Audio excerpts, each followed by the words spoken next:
Hi, my name is Victor Nobalda. You're watching my documentary about my life. And if you don't know me, gusto ko magpakilala sa'yo. My name is Victor Nobalda. 23 years old na ako. Year 2026 ngayon, pare. And I've realized many things sa buhay ko.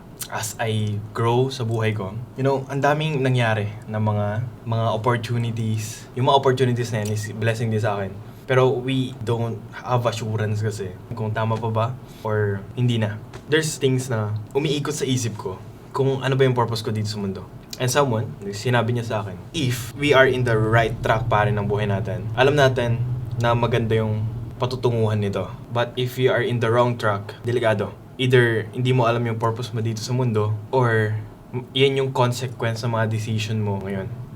And all of us, gusto natin na tama yung dinadaanan natin. And the sad reality doon, hindi natin sigurado. If kung yung dinadaanan ko ba ngayon is, will ba ni Lord na daanan ko to? Or baka tayo lang yung pumipilit na gawin yung gusto natin, na alam natin na tama. And that's the question na di ko alam kung paano alamin.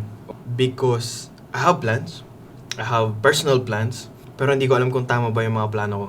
I've come up with a realization, what is the most important now is to let God works in your life. At hindi ikaw yung magtatrabaho sa buhay mo.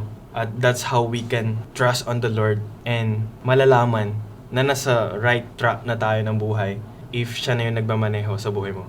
And minsan mahirap magtiwala, pero kailangan natin magtiwala. And that's a very, hard na gawin. And what you need to do is, trust on the Lord and surrender everything to Him. And do not lean on your own understanding, but lean on the best plan. Kung ano yung mas the best na plano niya sa buhay mo.